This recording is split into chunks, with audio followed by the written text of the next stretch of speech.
Caroline Bisson, écoutez, toutes nos félicitations. Évidemment, je me dois de vous demander vos impressions. Surtout que c'est une première.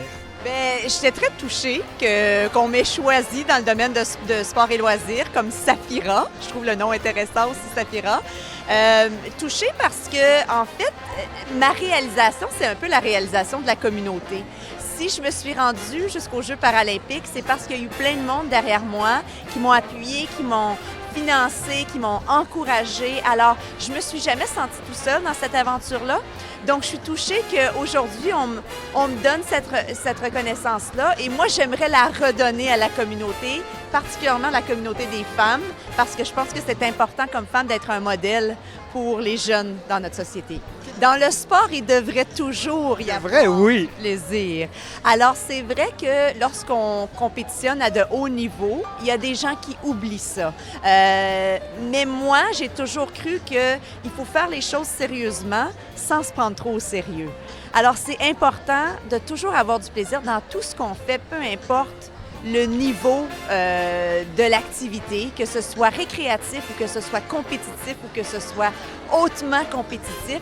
La notion de plaisir est très importante parce que sans ça, c'est difficile d'avoir du succès.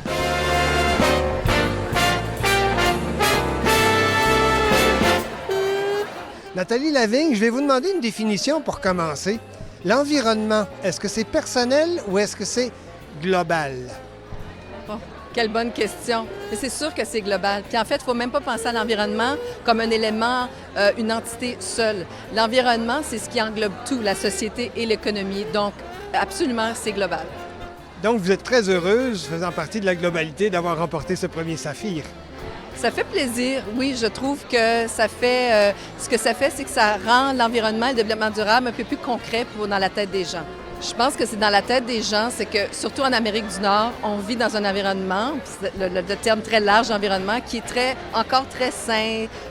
On n'a pas de catastrophes qui dérangent nos vies, donc ce n'est pas concret. Et effectivement, j'ai mon bâton de pèlerine tout le temps. Je me décourage pas, ça fait 8 ans que je fais ça et c'est vraiment une passion, ça vient me chercher assez profondément, donc je continue de faire le mieux que je peux. Je pense que par des petits pas, il ne faut jamais forcer les gens, à moins qu'on mette en œuvre une loi. Et moi, je pense que, par exemple, comme la cigarette, comme le port du casque en vélo ou de la ceinture de sécurité, si on n'avait pas forcé les gens, il n'y aurait pas eu de changement d'attitude. Mais qui, aujourd'hui, oserait s'allumer une cigarette dans un restaurant? On n'aurait pas pensé ça il y a peut-être 10 ans passés. Alors, je pense que le gouvernement a une responsabilité de mettre en œuvre des lois un peu plus exigeantes. Et d'un autre côté, il faut demander aux gens de prendre un pas à la fois.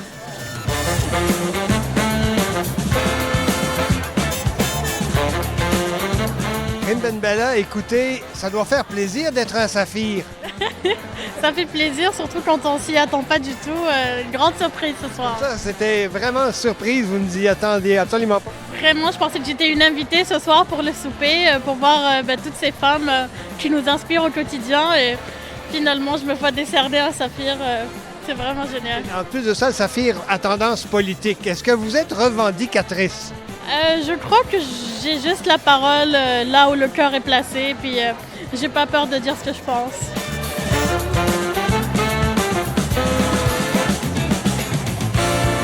Janine Legault, écoutez, je me dois de vous demander vos impressions d'avoir remporté un saphir. Moi, je travaille avec les jeunes, puis pour les jeunes. Et puis, ça fait des années que je fais ça, 67 ans, là. J'ai fondé la Fédération des guides francophones en Ontario. J'ai été la première commissaire provinciale. Donc, vous aimez, comme on dit, transmettre le savoir, la connaissance, l'amour, l'émotion. Puis les jeunes l'apprécient. Tu sais, ça paraît pas, là. Mais après ça, là, il y en a une jeune fille qui vient de venir me voir, là, puis qu'elle m'a dit qu'elle était gênée, elle, puis bon, puis, tu sais, elle est venue me remercier pour ce que j'avais fait.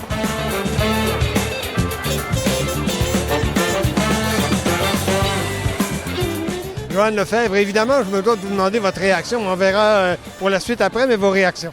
Ce prix-là, dans le raisonnement, puis au fur et à mesure que je faisais l'entrevue tantôt, je me suis dit, bien, je l'accepte avec humilité Justement, en ma capacité de présidente directrice générale du RGA.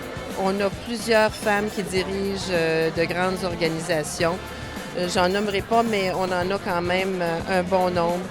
Donc, nous, on essaie d'encourager justement ces femmes-là à s'impliquer davantage. C'est pas toujours facile, on comprend.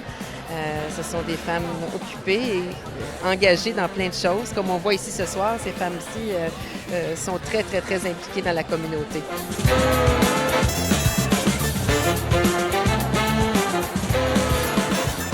Nathalie Bélan, écoutez, émotion pour commencer, réaction pour commencer. Surprise! Il y a des femmes extrêmement compétentes dans le domaine de la santé. Si je vous demandais de me définir selon vous et selon votre expérience et votre inclinaison vers la santé, c'est quoi la santé? Je vais citer une grande dame qui s'appelait Monique Bégin, qui était ministre de la Santé et qui a dit que la santé, c'était un état d'équilibre qui était constamment négocié. J'ai trouvé que c'était une perle, puis c'est des mots qui m'inspirent à tous les jours.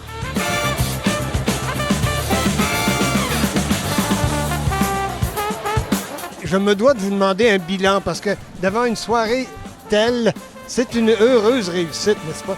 Tout à fait. J'ai eu l'occasion de faire le tour de chacune des tables, puis les femmes ce soir sont vraiment heureuses. Je pense qu'on s'est donné la clé, se donner une soirée où on peut célébrer, puis être entre nous finalement. Donc, vous nous conviez l'année prochaine? Oui, tout à fait. Le 7 mai, on l'a déjà mis au calendrier, donc le premier samedi du mois de mai, on vous invite tous à la soirée Saphir numéro 2. Le lieu restera à être déterminé, mais le site web de la Fondation aura toutes les informations pour y être.